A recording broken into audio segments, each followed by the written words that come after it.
특별히 저는 그런 생각을 해요. 올 한 해는 하나님을 감동시키는 삶을 살아보자.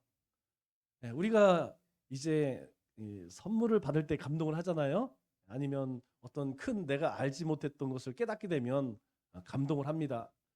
우리가 일상적인 삶보다 무엇인가 조금 다른 삶을 살면 하나님이 감동하시지 않을까 그런 생각을 해요. 어, 우리 인류 역사 가운데에서 가장 큰 변혁이 두 번 있었습니다. 첫 번째는 무엇이냐면 예수님께서 이 땅에 오신 것이죠. 이것이 얼마나 큰 변혁이었느냐. 이 날을 기점으로 해서 기원 전, 기원 후 우리가 잘 알고 있는 BC, AD로 나누어지게 돼요. 인류 역사가 예수님이 오신 이후와 이전으로 완전히 바뀝니다. 그래서 BC는 비포, 그리스도, 예수님, 메시아 이전, 그리스도 이전, AD는 라틴어죠. 아노 도미니, 메시아 이후 이렇게 바뀌어집니다. 그리고 나서 또 한 번 큰 변화가 있었는데 르네상스 시대죠. 이 르네상스 시대의 모토가 뭐였느냐? 신은 죽었다. 이제 인간이 최고다. 인간이 신이다. 이렇게 사람 중심으로 바뀌어집니다. 그 이전만 해도 모든 학문의 초점이 어디에 있었느냐? 뭐 인생은 말할 거 없이 하나님이었죠. 신이었죠. 신 중심사였습니다. 그런데 이 르네상스 시대를 맞이하면서 신보다 인간의 가치가 중요하게, 그래서 인본주의 세상이 되어버렸죠. 그리고 또 한 번 우리가 대변혁의 시대를 맞고 있는데 그게 무엇이냐면 코로나 시대. 여러분, 이 코로나 이전과 코로나 이후의 시대는 완전히 달라질 것입니다. 우리 일제 강점기 때에 단체 신재호 선생이 그런 말을 했죠. 역사를 잊은 민족에게는 미래가 없다. 역사를 모르면 미래 없다는 것이죠. 왜냐하면 역사는 미래를 보여주는 거울입니다. 지난해 한국에 30개 대형 교회가 미래 목회 컨퍼런스를 열었어요. 한 번 열은 것이 아니고 몇 차례 열은 것으로 제가 알고 있습니다. 가고 싶었어요. 그런데 등록금이 얼마냐? 등록비가 300만 원이에요. 1인당 300만 원. 그러니까 이제 큰 대형 교회 같은 경우는 대형 교회라고 하면 10,000명 이상 교회를 얘기하는 거예요. 10,000명 이상 뭐 몇만 명 되는 그런 교회들이죠. 이제 이런 교회에는 주로 최소한 10명 정도 참석을 합니다. 그러면 10명이면 얼마예요? 등록비만 3천만 원, 등록비만. 그만큼 중요한 컨퍼런스라는 것이죠. 뭐 그렇다고 해서 다른 컨퍼런스 없었느냐? 있었죠. 다른 미래 목회에 대한 컨퍼런스가 이제 무료로 하는 데도 있고, 그리고 10,000원 받는 데도 있어요. 그래서 제가 2번을 갔습니다. 300만 원짜리는 못 가고 무료로 하는데 한 번 가고 10,000원 등록비를 받는 데를 갔더니 주로 뭐 하느냐? 책을 많이 팔더라고요. 그래서 가서 책만 왕창 사왔습니다. 여러분들이 눈여겨보지 않으셨을지도 모르겠는데 우리 작년 결산할 때에 목회비가 조금, 책 도서비가 좀 더 많이 나왔어요. 왜 그러냐면 컨퍼런스 가서 책을 팔더라고요. 뭐 강의는 안 하고 책 파니까 어떻게 책이라도 사야지. 그런데 이 컨퍼런스가 왜 중요하냐? 아주 중요한 이유가 있습니다. 이 컨퍼런스를 통하여서 미래를 예측을 하는 거예요. 시대가 어떻게 흘러갈 것이냐, 시대의 흐름을 읽는 것이죠. 그래서 이러한 대형 교회들은 그것에 대해서 막대한 인적 자원과 재정을 들여서 준비를 합니다. 우리는 잘 모르지만 이 지방 도시는 서울에 대형 교회들이 새로운 어떤 사역들, 그런 것들을 하게 되면 아무리 빨리 도입을 해도 3년 이상 걸립니다. 왜? 그곳에서는 많은 인적 자원과 인프라를 통하여서 새로운 사역들을 개발해내죠. 왜? 시대에 맞게, 흐름에 맞게 주일학교, 청년들, 뭐 장년 여러 가지 사역들을 개발을 합니다. 또 본인 교회에서 그것을 정착을 시켜야겠죠. 그래서 우리까지 그것이 내려오려면 적어도 최소한 3년이 걸린다는 것이죠. 여러분 시골 교회 같은 경우는 10년 이상 걸립니다. 똑같은 시대에 살지만 대형 교회나 지방 교회나 시골 교회는 전혀 다른 그런 신앙생활을 할 수밖에 없는 그런 여건이에요. 그러면 우리 지난 140년 기독교 역사는 어떠했는가? 우리 일제 강점기 때는 순환의 시대입니다. 이때는 뭐 신학적, 인적, 물적 자원이 없었죠. 거기에다가 뭐 엄청난 핍박이 있었습니다. 신앙생활 한다는 것은 거의 목숨을 걸고 하는 거예요. 왜냐하면 또 이분들이 독립운동을 많이 했거든요. 우리 그 국내 선교지를 이렇게 돌다 보면 제암리라는 데 있습니다. 경기도 화성에. 거기는요 예배를 드리는데 예배를 드린다고 일본 놈들이 그냥 불을 질러 버려요. 안에서 성도들이 예배를 드리는데 예배 드리는 교회를 불질러 버립니다. 그래서 그냥 다 죽어요. 그런 일들이 뭐 비일비재했어요. 뭐 그뿐만 아니라 우리 선교지를 가보면 일제 시대 때 얼마나 큰 핍박을 받았는지 뭐 상상할 수 없는 그런 핍박 가운데서 신앙을 지켰죠. 그러다가 60년까지는 생존의 시대였습니다. 교회도 마찬가지죠. 굉장히 어려웠습니다. 그래서 이때만 해도 밥 잘 주는 교회, 뭔가 먹을 것 주는 교회, 이런 교회가 굉장히 부흥할 수밖에 없었죠. 그러나 이 시대에는 배가 고팠지만 은혜의 시대였습니다. 그리고 굉장히 경건한 시대였죠. 그리스도인이라고 하면 모든 사람들이 인정할 만큼 비록 가난하지만 힘들었지만 그럼에도 불구하고 은혜가 있었고 경건이 있었다는 것이죠. 그리고 70, 80년대 시대는 번영과 성장의 시대라고 이야기합니다. 이때에는 부흥에 무지하게 했죠. 거의 1년에 2번씩 했습니다.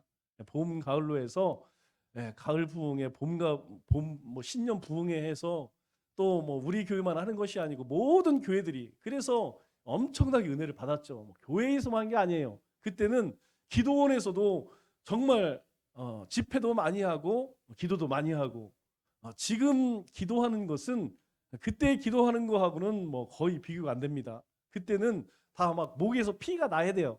거의 뭐 목에서 피가 납니다. 그리고 막 주여를 얼마나 크게 외쳤는지 배가 땡겨요. 집회 끝나고 나면 하도 소리를 질러서 배가 땡길 정도로 그렇게 부르짖었죠. 그래서 부흥과 폭발적인 교회 성장 시대였습니다. 이때는요 그냥 천막이든 뭐든 교회 십자가만 걸면 사람들이 몰려왔습니다. 왜냐하면 그때만 해도 사람들이 참 순수해요. 아이들도 그렇고 뭐 사탕 뭐 이거 하나만 주면 그냥 뭐 구름처럼 몰려오는 그런 시대였죠. 그래서 엄청난 부흥이 일어났습니다.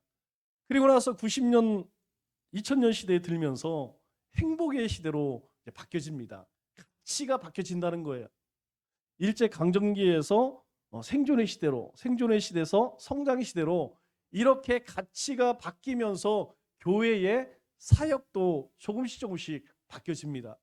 이때 강조되는 것이 무엇이냐면 웰빙, 문화 사역들. 여러분 이런 사역들이 막 생겨나기 시작해요. 그래서 여러분들도 혹시 경험하셨는지 모르겠지만 그 이전에는 뭐 찬양단 이런 거 별로 없었습니다. 예배 드리기 전에 우리처럼 찬양하고 시작하지 막 그냥 세션들이 나와서 그런 요란 딱딱한 거 없었어요. 그런데 완전히 바뀌어져 버렸어요. 그뿐만이 아니라 교회 안에서도 이제 여러 가지 사역들이 생겨나는데 어떤 사역들이냐? 이제 학교가 많이 생기죠. 학교. 아버지 학교, 어머니 학교, 결혼 예비 학교, 젊은 부부 학교, 무원 학교. 그런데 그 내용들을 보면 우리가 그리스도 안에서 우리가 신앙생활하면서 얼마나 행복하게 살 것이냐. 그래서 우리 교회 표어도 행복한 공동체 이렇게. 왜냐하면 저도 그 영향을 받았기 때문이죠. 제가 97년도부터 2001년까지 신학 공부를 했기 때문에 그때 가장 큰 영향이 뭐냐? 우리가 예수님 믿는데 왜 행복하지 않느냐? 우리가 예수님을 믿으니까 행복한 삶을 살아야 한다. 그래서 그 행복한 삶을 살기 위해서 우리가 어떤 일들을 교회 안에서 어떤 사역을 해야 되느냐? 그런 많은 연구들이 많은 사역들이 생겨났죠. 그리고 축제적인 집회들이 많이 생겨났습니다. 예, 부흥회는 부흥회인데 부흥회 같지 않은 부흥회. 대표적인 것이 여러분 마커스라고 들어보셨죠? 제가 전에 서울에 있을 때 섬겼던 교회 바로 앞에 해오름 교회가 있었어요. 그 해오름 교회에서 매주 목요일마다 이 마커스 집회를 합니다. 그러면 대략 성전에 한 2,000명 정도 들어오는데 앉을 자리가 없을 만큼 그렇게 엄청난 사람, 뭐 거기 초급하죠. 뭐 전국에서 저희도 아이들 데리고 버스 끌고 가서 집회 끝나면 새벽 1시, 2시였어요. 그래도 갔습니다. 왜? 거기에서 막 예배를 드리고 찬양을 하면 막 주님이 임재하신 것 같고 막 너무너무 은혜스럽고 너무 가보시면 알겠지만 달라요. 완전히 분위기가 다릅니다. 여러분 혹시 콘서트를 가보셨는지 모르겠지만 가수들 콘서트 하면 뒤에서 막 조명 반짝반짝하죠? 앞에서 막 연기가 막 이거 막 불빛이 빵빵 터지고 여러분 마커스 집회 그렇습니다. 우리가 막 후렴할 때 막 이러면 조명이 싹 바뀌어지고 막 안개 있죠. 막 이런 것들이 막 깔리고 막 불이 막 퍼지고 뭐 거기에 참석한 뭐 청년들은 막 난리가 나죠. 막 네. 그렇게 그리고 청소년 집회도 바뀌어집니다. 예전에는 저희 때는 수련회 가면 기도원에 갔어요. 기도원에 가서 이제 밥도 해 먹고 그냥 바위에 앉아갖고 계곡에서 덜덜덜 떨면서 그 비닐을 덮고 기도하고 막 그랬어요. 그런데 그 이후에는 무슨 뭐 오병이어 뭐 청소년 집회 무슨 집회 이런 것들이 엄청나게 생겨서 가보면 아침 6시부터 저녁 10시까지 프로그램이 정말 다양하게 기가 막힙니다. 그냥 아이들이 그냥 힘들죠. 힘들긴 힘들죠. 그런데 전국에서 뭐 난다 긴다 하는 그런 강사들이 와서 뭐 찬양을 하건 뭐 어떤 강의를 하든 정말 새로운 그런 집회로 바뀌어졌죠. 그러면 문제는 앞으로 포스트 코로나 이후에는 어떻게 바뀔 것이냐. 여러분 이게 중요하지 않겠어요? 여러분 시대는 이렇게 점점 바뀌어져 가고 있어요. 그러면 분명 코로나 이후에 이 교회 안에도 어떤 변화가 있을 것인데 어떤 변화가 있을 것이냐. 모든 신학자들, 목사님들 그리고 미래를 이렇게 연구하시는 분들이 하는 이야기가 무엇이냐. 앞으로 이 코로나 이후의 시대는 이전에 우리 믿음의 선조들이 우리 아버지, 할머니, 할아버지가 했던 그 모든 것들이 필요하다는 것이죠. 즉 경건해야 되고 영성도 있어야 되고 성숙한 신앙생활이 있어야 됩니다. 왜냐? 앞으로의 시대는 가치의 시대라는 가치의 시대. 가치의 혁명이 일어난다는 것이죠. 이게 무엇이냐면 그런 것이에요. 제가 얼마 전에도 말씀드렸듯이 제가 중학교 때, 고등학교 때는 중학교 때죠. 초등학교, 중학교 때는 푹치고 집회를 했습니다. 아무렇지도 않았어요. 그런데 어느 날부터 막 드럼을 치는 거야. 그러니 이해를 못하는 거예요. 어르신들은 막 시끄러 죽겠대. 그래서 그 예배가 어디로 가냐면 청년들, 젊은 사람들 그쪽에서는 이걸 그러다가 이제는 이 모든 전자악기가 모든 예배에 다 쓰입니다. 처음에는 굉장히 거부감을 가졌어요. 그런데 하다 보니까 너무 좋은 거야. 왜냐하면 그냥 찬양 인도자 피아노만 치고 부르는 것보다 그냥 우당탕탕 치면서 하는 건 너무너무 좋은 거예요. 그렇게 바뀌어진다는 것이죠. 뭐가 바뀌어지냐면 신앙의 패러다임이 바뀐다는 거예요. 이 패러다임이 뭐냐면 사고의 전환이라는 겁니다. 사고의 전환. 우리의 생각이 바뀌어진다는 것이죠. 이전에는 우리가 받아들일 수 없었지만 이제 새로운 문화에 우리가 적응되어진다는 것이죠. 얼마 전에 뭐 요즘에 비트코인 했다가 돈 많이 버는 사람도 있고 망한 사람도 있고 뭐 다양한 사람들이 많아요. 엊그저께 젊은 청년들인데 이 사람들은 처음에 100만 원, 200만 원, 300만 원 투자했다가 지금 자산만 200억 이상 소유하고 팬텀이라고 하는 어마한 차 한 대가 10억이 넘어요. 이런 거 타고 다니더라고요. 그 친구들이 하는 이야기가 무엇이냐면 좋을 때도 있고 나쁠 때도 있었다. 그러나 자신들은 꾸준히 했다. 왜? 거기에 미래가 있기 때문에. 지금도 우리나라에서는 뭐 아주 막 죽을 쓰고 있죠. 바닥을 치고 있죠. 그러나 앞으로 세계는 그렇게 비트코인, 그걸 뭐라고 하냐면 블랙체인이라고 그래요. 우리는 지금 화폐를 쓰잖아요. 그런데 그 화폐가 보이지 않는 가상 화폐를 쓴다는 것이죠. 근데 이게 특징이 뭐냐면 다른 사람이 훔쳐갈 수도 없어. 그리고 추적이 안 돼. 그렇기 때문에 앞으로 미래의 사회에서는 이제 우리가 쓰고 있는 이 화폐가 없어지고 다 비트코인으로 바뀔 것이다. 예, 분명히 바뀌어집니다. 이건 마치 지금 일반 내연기관 자동차에서 전기 자동차로 바뀌는 것 같은 과정이죠. 지금 우리에게 전기 자동차 타세요 그러면 어떻습니까? 아직은 익숙하지가 않죠? 일단은 비싸고 어디 가서 충전할 거야. 그죠? 충전할 데가 있어도. 왜냐하면 지금 우리나라에서 만든 전기 자동차가 가장 멀리 가는 게 한 400km 정도 가는데 여기 서울 부산이 400km죠? 그러면 서울에 출발해서 부산 가면 충전을 해야 돼. 여러분 얼마나 불편해요. 그리고 이 배터리가 한번 고장이 나면 차값이 5천만 원인데 배터리 값이 2천만 원이에요. 그냥 뭐 망하는 거지. 그런데 분명한 것은 무엇이냐면 앞으로는 전기 자동차 시대로 간다는 것이죠. 그것을 알고 준비를 하는 것과 나는 그냥 옛날 감성 좋아. 나는 옛날 내연기관차 탈 거야. 여러분 없어져요. 차 자체가 부품이 안 나오고 주요소가 없어집니다. 분명한 것은 그렇게 간다는 것이죠. 그래서 우리에게 필요한 것이 무엇이냐면 이 사고의 전환이 필요하다는 거예요. 그러면 이 시대의 흐름은 어떻게 바뀌어질 것이냐? 첫째가 본질과 비본질이 구분되지 않는 시대라는 거예요. 여러분 우리에게 있어서 본질은 뭡니까? 복음이죠. 그리고 우리의 삶에 비본질적인 굉장히 많습니다. 이제는 그게 경계가 없다는 거예요. 이 복음과 우리의 삶 자체가 이제는 하나로 연결되어질 수밖에 없다는 것이죠. 우리가 흔히 1차 산업혁명을 뭐라고 이야기하죠? 증기기관 기반으로 한 기계화 혁명이라. 그 전까지는 사람이 다 수작업을 했습니다. 그런데 이제 증기기관이 나오면서 기계가 만들어지기 시작해요. 그 이후에 2차 산업혁명 때에 이제 전기 에너지를 기반으로 한 대량 생산 혁명이 일어납니다. 그래서 이제는 뭐 모든 사람들이 TV 막 찍어냅니다. 핸드폰 막 찍어내고 차도 막 찍어내요. 여러분 차도 다 사람마다 개성 있게 만들면 얼마나 좋아요. 그런데 그렇게 만들면 이 돈이 안 돼. 똑같은 것을 왕창 만들어서 팔아야지 많이 남거든. 그래야지 원가는 적게 들어가고 이윤을 많이 가질 수 있잖아요.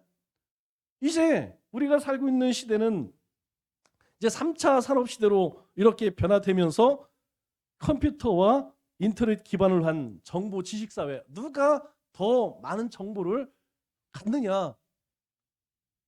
그리고 이제 우리가 새롭게 변화되는 지금 이 시대도 마찬가지죠. 4차 산업혁명이 지금 이 시대부터 시작되고 있다는 거예요. 그러면 4차 산업혁명은 뭐냐? 이게 참 중요한데 첫째는 빅데이터 시대라는 것이죠. 빅데이터가 뭐냐면 글자 그대로 데이터가 많어. 이게 무슨 의미냐면 여러분들이 핸드폰을 쓸 때에 인터넷을 사용하면서 자주 보는 게 있습니다. 예를 들어서 나는 취향이 옷이다. 그러면 내가 사지 않는다 할지라도 옷을 서치를 하겠죠. 야, 이 옷은 이쁘네, 이 잠바는 이쁘네, 이 바지는 이쁘네, 이건 짧으네, 이건 뭐 어디가 뚫렸네. 연예인들은 어떤 옷을 내가 그것을 계속 보잖아요. 그러면 이 빅데이터가 그것을 감지를 해서 내가 핸드폰을 딱 열면 인터넷을 딱 열면 제일 먼저 팝업으로 띄워주는 거예요. 너는 옷에 관심 있지? 그래서 신상 물품들을 띄워줍니다. 만일 내가 신발이나 아니면 뭐 전자제품에 관심이 있다. 그래서 그것을 많이 터치를 했다. 그러면 이미 이 장사꾼 놈들이 그것을 알아채고 우리가 좋아하는 것을 계속 노출시키는 거예요. 여러분 사람이 그렇잖아요. 자꾸 보면 사고 싶잖아요. 그죠? 그래서 쓸데없이 저도 이 잠바가 몇 개 있는데 신상이 나왔다. 또 사고 싶어. 사요. 사고 나면 후회해야 되지. 그런데 아니 자꾸 뜨는 거야. 또 사는 거야. 두 번째로는 AI 시대라는 것이죠. 여러분 AI가 뭐냐면 인공지능 시대라는 거예요. 이제 사람이 생각하는 것처럼 기계도 그렇게 생각을 하는 거야. 그래서 얼마 전에 재작년인가요? 바둑 두어서 졌죠. 4대 1로 졌죠. 여러분 이제 사람하고 기계하고 바둑을 두면 사람보다 훨씬 나아 기계가. 왜냐하면 이전에는 계산만 했습니다. 이제는 계산을 해서 새로운 것을 만들어낸다니까요. 또 우리가 잘 알고 있는 IoT. 여러분 IoT가 뭐냐면 사물 인터넷이라는 거예요. 이건 실제로 우리가 굉장히 많이 사용하고 있습니다. 이전에 시계는요 그냥 시계였어요. 그런데 여러분 요즘에 조금만 이렇게 T분들은 시계 안 쓰고 뭐 씁니까? 우리 갤럭시 기어 저기 앱 와치 이런 거 쓰죠? 왜 그러냐면 저도 그거 쓰고 있는데 이걸 막 3만 원밖에 안 가요. 그런데 이게 좋은 게 뭐냐면 이걸 사고 있으면 내 생체 정보가 다 뜹니다. 내가 지금 심장이 박동수가 얼마고 그리고 혈압이 얼마고 이것들이 다 나와요. 내가 움직이면 내가 오늘 몇 걸음을 걸었고 얼마 칼로리를 썼는지 다 기록이 되어집니다. 그리고 우리 예전에 자동차를 타면 그냥 자동차는 가는 거예요, 가는 거. 그런데 이제는 자동차에 다 뭐가 붙어 있어요? 여러분 좋은 차는 텔레비 다 붙어 있습니다. 그리고 지금은 나가서 시동 안 걸어요. 지금 집에서 삑삑 이거 안 합니다. 뭘로 해요?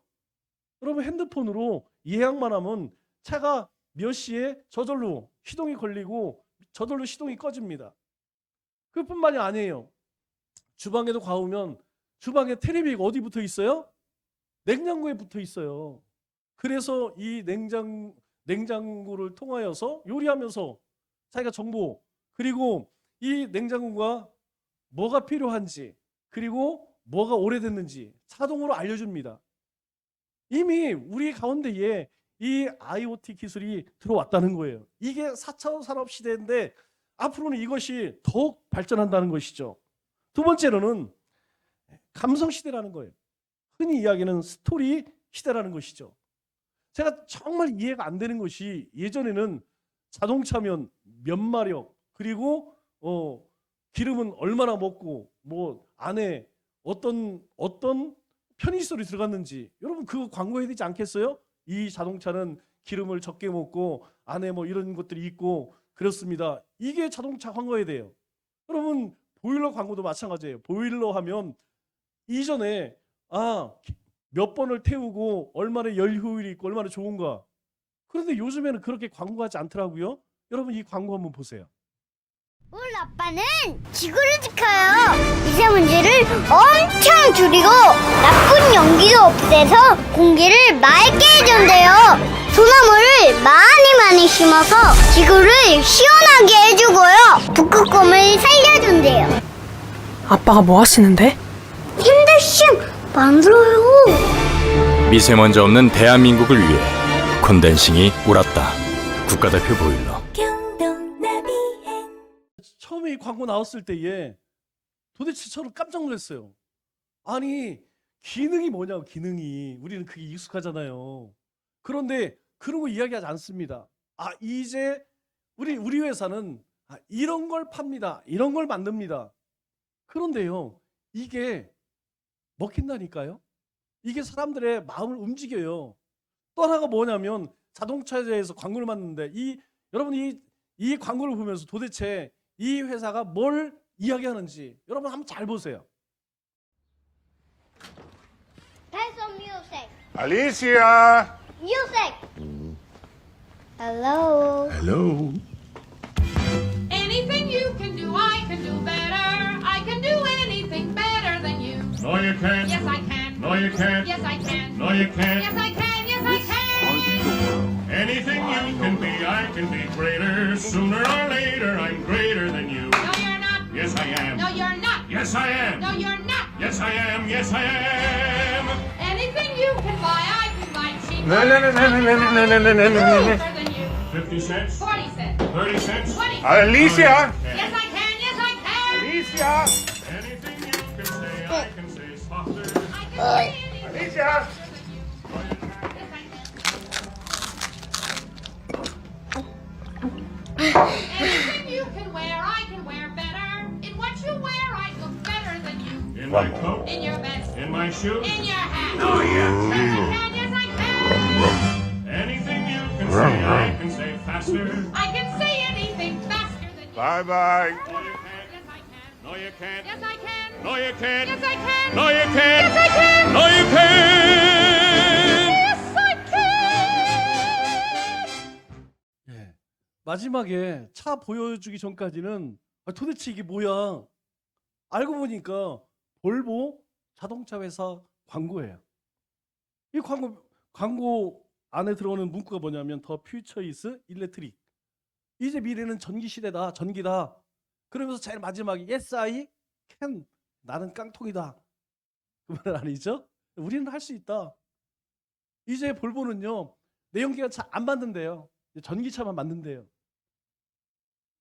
볼보 하면 생각나는 게 뭐예요? 안전이죠?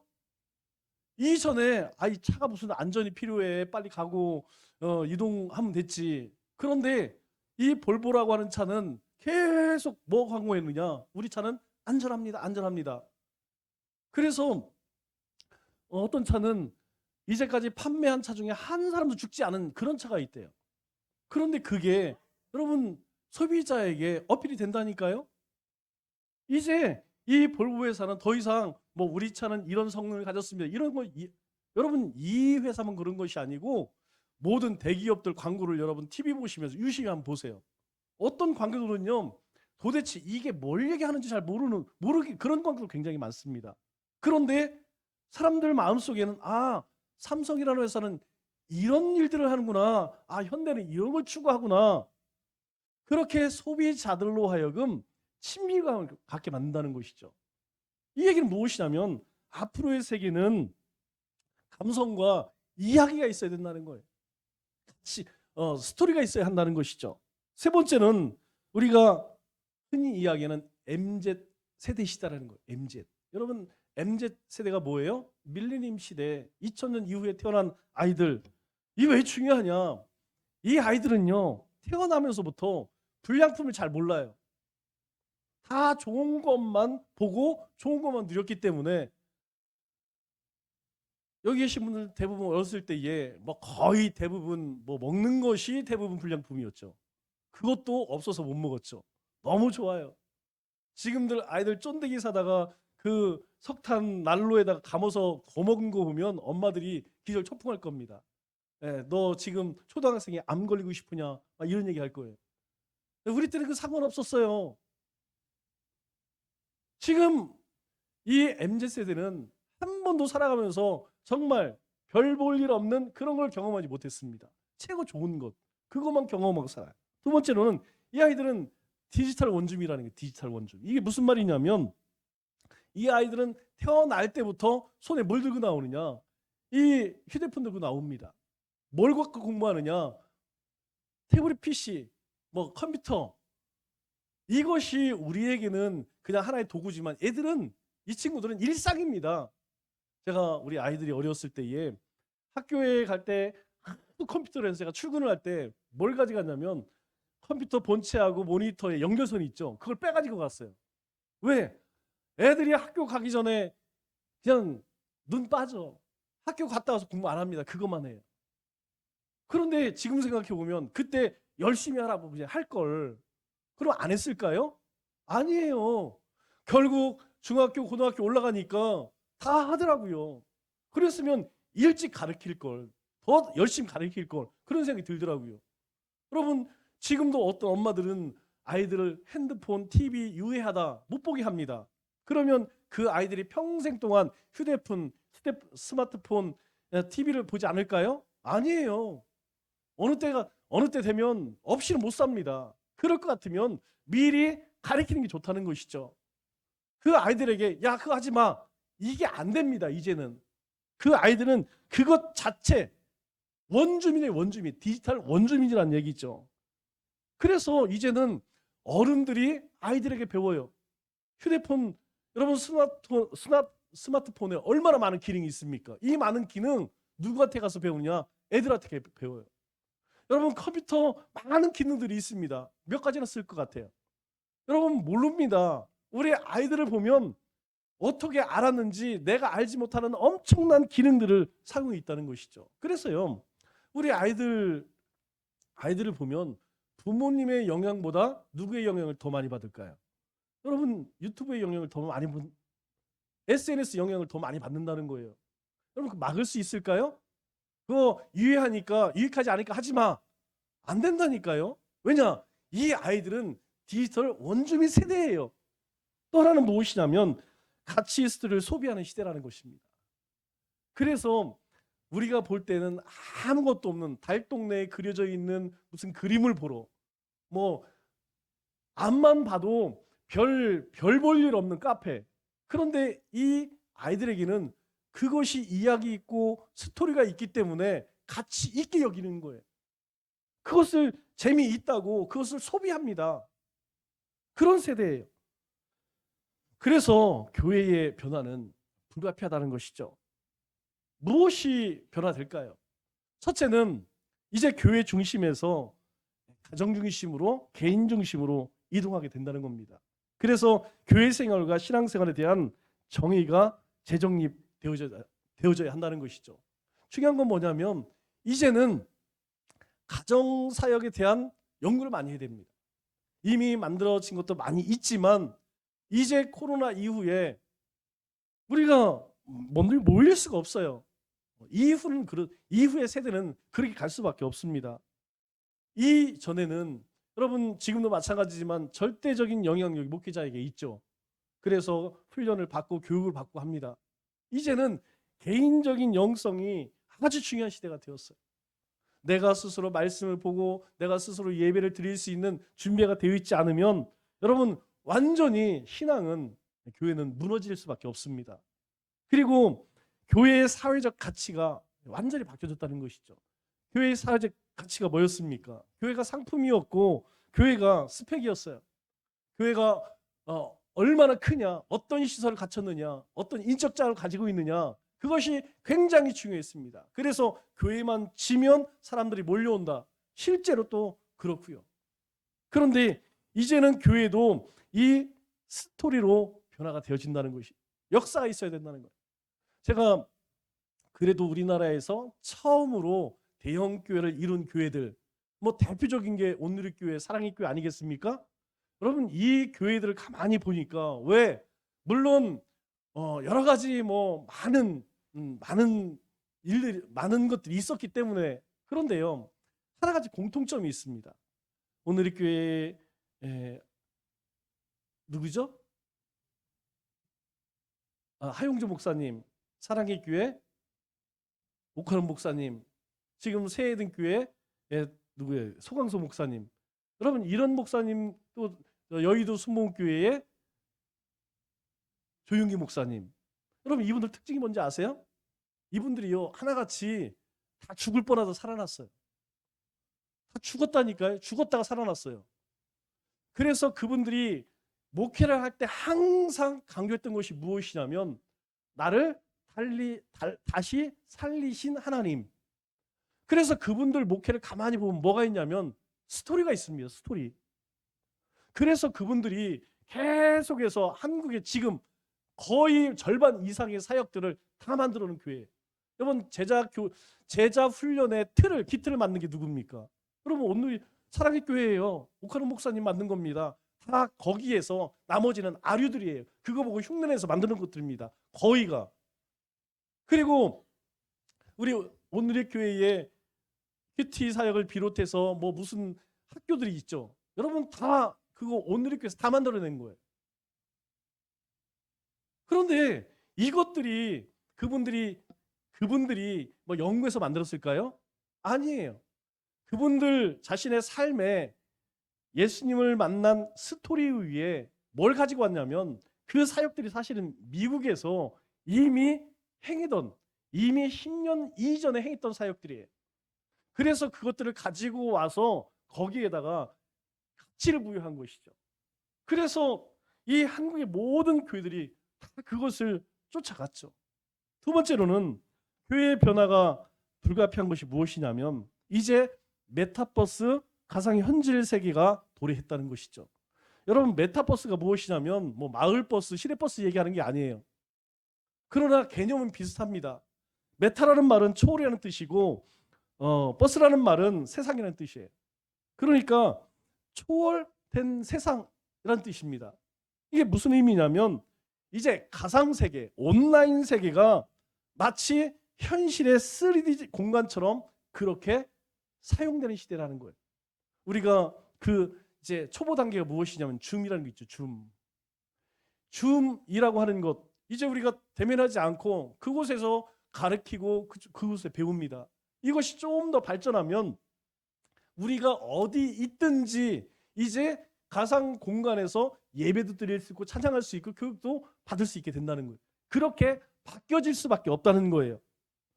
그래서 이것을 위해서 제가 최근에 들은 이야기인데 새해등교에서는요 이 인프라를 구축하는 데에만 거의 30억을 썼대요. 인프라.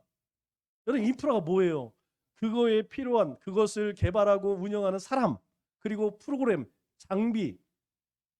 여러분 이미 대형 교회들은 그렇게 시대가 바뀌어질 가장 큰 영향을 받는 것이 무엇이냐면 여러분 어른들은 여기 계신 분만 해도 그래도 교회 가야지. 그래도 예배당에서 예배 드려야지. 여러분 그것을 우리 청년, 청소년들에게 이야기했다가는 완전 꼰대가 되는 거예요. 이제 그걸 뛰어넘을 수 있어야 된다는 것이죠. 세 번째로는 모든 것이 연결되는 초연결 사회가 될 것이다. 이게 무슨 말이냐면 이제 공간, 시간의 제약이 없어진다는 거예요. 공간의 제약이 없어진다는 겁니다. 그 얘기는 곧 우리 가운데 코이노니아, 이제 교제가 거의 사라진다는 것이죠. 만나서 뭐 예전처럼 수다 떨고 이야기 나누고 여러분 이거 어려워진다는 것이죠. 두 번째로는 지역사와 함께하는 우리가 흔히 이야기하는 로컬 처치로의 변환이라는 것이에요. 여러분 이 새해등 교회에서 코로나 시대에 성도들을 통하여서 지역 교회를 지역 소상공인을 섬기기 위해서 작년 올해 10억씩 썼대. 10억. 자체 상품권을 만들어서 야 우리가 지역 소상공인을 돕자. 그래서 성도들에게 그것을 주어서 지역에 쓰게 했다는 거예요. 그런데 여러분 이 지역이 어딘지 아세요? 여러분 이 새해등교회가 있는 곳이 수지 죽전 천당 밑에 뭐라고 하죠? 네, 분당 바로 밑에가 수지 아니겠어요? 여러분 그곳이 못 사는 곳이 아닙니다. 그래도 어렵다고 해도 그래도 나온 곳, 그래도 부자들이 사는 곳. 그런데 우리가 이제 지역 주민들과 함께하지 않으면 우리가 더 이상 살 길이 없다. 교회가 설 곳이 없다. 국가도 못하는 일을 교회가 이미 한 발 앞서서 자체적으로 상품권을 만들어서 여러분 요 교회 주변들 여러분 동네에 가서 이거 쓰십시오. 제가 예전에 성도 교회 있을 때 1년에 2번씩 택시데이라는 거 했어요. 택시데이. 택시데이가 뭐냐면 대략 성도가 한 700명 정도 되잖아요. 그러면 700명 성도가 그날은 전부 택시 타고 오는 거예요. 아유 저는 교회에 가까운데요. 그러면 택시를 타고 역전을 갑니다. 역전에 가서 거기에서 내려서 다시 택시를 타고 와요. 그리고 잔돈은 받지 않습니다. 그리고 그때에 한마디만 예수님 믿으세요? 한마디. 교회 마당에 딱 들어오면 차 주고 차 닦아주고 선물 주고 그거 하는 거예요. 아무 안 합니다. 그냥 택시 타고 오늘 우리 교회 택시데이라 오늘은 차 끌고 교회 나가지 않습니다. 그런데 이걸 한 3년 하고 나니까 택시기사들이 전도를 해줘요.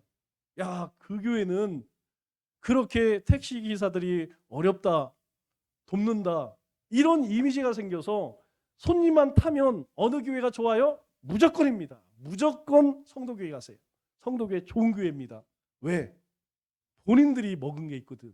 여러분 누가 그렇게 하겠습니까? 그런데 교회가 그렇게 하니까 택시기사들이 그렇게 교회를 홍보를 해주더라고요. 그 영향력이 굉장히 큽니다.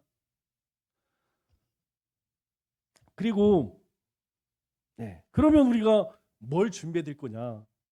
가장 먼저는 우리의 사고를 바꿔야 됩니다. 이제 우리가 교회에 대한 개념, 신앙의 개념을 우리가 새롭게 해야 된다는 것이죠. 이게 무엇이냐면 이제 우리의 지성과 감성이 합해져 있는 가치를 창출해내야 한다는 것입니다. 두 번째로는 복음에 대한 가치를 이전보다 더 소중히 여기게 돼요. 여러분, 교회의 가장 중요한 가치가 뭡니까? 복음을 수호하고 복음을 가르치고 복음을 전파하는 것. 여러분, 이것을 우리가 더 확고히 지켜야 한다는 것이죠. 그리고 세 번째는 가장 큰 방향은 무엇이냐? 본질과 비본질의 융합이라는 것이죠. 예전에는 예배 드리는 것과 밥하는 것, 여러분 상관이 없었습니다. 예배 드리는 것이 훨씬 중요하고 밥하는 것은 밥을 하든지 칼국수를 끓여 먹든지 중요하지 않았어요. 그러나 이제는 그렇지 않다는 거예요. 이 예배만큼 중요한 것이 무엇이냐? 신앙만큼 중요한 것이 무엇이냐? 이제는 우리 일상이 그렇게 중요해졌다는 거예요. 네 번째로는 로컬 처치의 변화예요. 로컬 처치, 지역 교회. 여러분, 교회는 사실요 초대받지 못한 이웃이에요. 여러분, 우리 주변 사람들이 우리를 바라보는 눈길은요 그냥 그들만의 리그, 너희들끼리 우리를 바라보는 시선이 그래요. 우리하고 상관없는 사람들, 한마디로 해서 어우러지지 못한다는 것이죠. 이제는 그거 어우러지지 않으면 안 된다는 것입니다. 두 번째로는 교회가 사회적 가치가 없는 집단이라는 거예요. 비도덕적이면서 도덕을 강요하는, 쉽게 해서 내로불남, 내로남불, 저도 못하면서 자기도 도덕적이지 않으면서 그냥 겁나게 도덕적인 척하는 거. 여러분, 공감이 안 된다는 것이죠. 이제 공감하는 교회로 바뀌어져야 된다는 것이죠. 우리가 지금 겪고 있는 시대와 가장 비슷한 두 번의 시대가 있었습니다. 우리 시간이 조금 지났는데 한 10분만 더 하도록 하겠습니다. 지금 이 시대와 아주 비슷한 시대가 있었는데, 첫 번째는 초대교회 시대. 여러분, 초대교회는 이전의 패러다임이 완전히 새롭게 바뀌어지는, 가치와 신앙과 그리고 삶이 완전히 바뀌어지는 시대였어요. 또 한 번은 종교개혁 시대였죠. 그런데 초대교회의 상황은 어땠느냐? 여러분, 그 이전만 해도 삶의 중심이 뭐였습니까? 성전이었죠? 율법이었고 할례였습니다. 여러분, 할례 못 받으면 이스라엘 백성들 가운데에는 그냥 이건 뭐 사람치고 못 받았어요. 그들은 철저히 삶에서 율법 지켰습니다. 그리고 성전에 가서 예배하는 것, 이건 뭐 어길 수 없는 하나님의 명령이기 때문에. 그런데 예수님이 오심으로 인하여서 그것이 필요 없어졌어요. 이제 우리가 어떻게 의롭게 되느냐? 제사 지내고 율법 지켜서 소양 잡아서 그게 속죄함 받는 것이 아니고 예수님만 믿으면, 예수님만 믿는 믿음으로 우리가 의롭게고 하나님의 백성이 된다. 여러분, 이건 상상할 수 없는 일이죠. 이스라엘 백성들에게 어떻게 그런 일이 아니, 할례를 받지 않아? 이건 말도 안 되는 것이지. 우리 예전에 구한말 때에 머리 깎는 것, 여러분 받아들일 수 없는 것이죠. 어떻게 부모님께 물려받은 이거를 그건 뭐 받아들일 수 없는. 그런데 초대교회에 그러한 일들이 생겨졌죠. 성령이 임하니까 이제 그들 가운데에서 놀라운 부흥의 역사가 일어나고 일꾼들을 세우고, 그리고 그 일로 인하여서 죽임을 당하기 시작해요. 하나님 열심히 섬겨서 죽게 되는 시대. 그 이전만 해도 율법 잘 지키면 정말 칭송받는 시대인데, 하나님 잘 믿고 복음 전하니까 이제 핍박이 오고 고난을 받고 죽는 그런 시대로 바뀌어졌다는 거예요. 이 초대교회 시작된 변화가 무엇이냐? 우리 4절 말씀을 보니까 첫 번째, 복음의 확장이라는 것이죠. 이제 막 핍박이 오는 거예요. 그러니까 막 도망가죠. 그 도망가는 걸 뭐라고 이야기합니까? 디아스포라라고 이야기했죠. 예수 믿는 사람들이 막 흩어져서 가는 곳마다 복음을 전하는, 그렇게 바뀌어진다는 것이죠. 여러분, 코로나, 포스트 코로나, 위드 코로나 시대에 우리가 해야 할 일이 무엇이냐? 교회에 모이기 힘들면 이제 세상으로, 우리의 동네, 마을로, 그곳으로 가는 것. 그게 중요하다는 것이죠. 두 번째로는 5절 말씀을 보니까 빌립이 사마리아 성에 내려가. 여러분 새로운 일꾼들이 생겨나기 시작했다는 거예요. 그 이전에 중심은 누구였습니까? 대제사장 그리고 서기관, 바리새인들 이들이 중심이었어요. 대략 한 8,000명 정도 됐다고 합니다. 그들이 이스라엘의 신앙에 경제, 모든 사회 문화 그들이 중심이었어요. 그런데 이제 이 초대교회 가운데 하나님의 영이 임하면서 새로운 일꾼들 생겨나기 시작했다는 것이죠. 그리고 세 번째로는 6절 말씀을 보니까 사람들이 빌립의 이야기를 듣고 그 말을 따르기 시작했다는 거예요. 다시 이야기해서 이전에 없었던 변화가 일어났다는 거예요. 이전에 없었던 하나님의 역사, 치유와 회복의 역사가 일어났다는 것이죠. 여러분 이전에는 율법 시대에는 이거 상상할 수 없는 그런 일들이었어요. 그런데 이제 은혜의 시대가 되면서 완전히 그들 가운데 새로운 변화가 변혁이 일어나기 시작했다는 것이죠. 그러면 그 변화에 어떤 결과가 일어났을까요? 오늘 7절, 8절 말씀을 보니까 이렇게 이야기합니다. 더러운 귀신들이 떠나가고 중풍병자, 못 걷는 사람들이 나음을 입고 그 성에 큰 기쁨이 있더라. 여러분 귀신 들린 사람이 중풍병자 환자가 무슨 소망이 있겠어요? 죽을 날만 기다리는 거죠. 아무 소망 없는 인생입니다. 그런데 하나님께서 그들에게 꿈과 소망이 있는 가치 없는 인생에서 가치 있는 인생으로 변화되었다는 것이죠. 언제? 새로운 시대가 바뀌어지면서. 더 중요한 것은 8절에 그 성에 기쁨이 있더라. 복음의 열매가 있게 됐다는 거예요. 열매가. 결실이 있게 됐다는 거예요. 여러분 우리가 미래를 준비하는 것 다른 것이 아닙니다. 바로 이것 때문이라는 거예요. 새로운 시대가 되어서 우리는 더 복음이 확장되어져야 되고 더 새로운 일꾼들이 세워져야 되고 또 이전에 없었던 하나님의 놀라운 역사를 경험할 수 있어야 한다는 것이죠. 그래서 우리 교회가 올해부터 해야 할 일이 무엇이냐? 올해 우리의 교회의 목표는 포스트 코로나, 위드 코로나 시대를 준비하는 것입니다. 앞으로 변화되는 시대에 우리가 어떻게 준비할 것이냐? 그래서 표어는 흩어져 그 성에 기쁨이 있게 하라. 그리고 구호는 복음 들고 나가자, 전하자, 살리자. 그러면 이것을 위해서 우리가 해야 할 세 가지 아주 중요한 일이 있습니다. 우리가 처음부터 어떤 일이든 잘할 수 없어요. 그러나 적어도 우리가 노력하고 애를 쓸 수 있어야 돼요. 여러분들이 올해부터 이 세 가지는 반드시 헌신할 수 있도록 여러분 준비하지 않으면 앞으로 변화하는 시대에 쫓아갈 수 없습니다. 큰 틀들은 교회가 만들어 가겠지만 우리가 해야 할 일은 무엇이냐? 첫째, 여러분 우리의 존재 이유는 우리는 사명자예요. 사명자. 하나님 앞에서는 거룩하게, 세상을 향해서는 복음 증거자예요.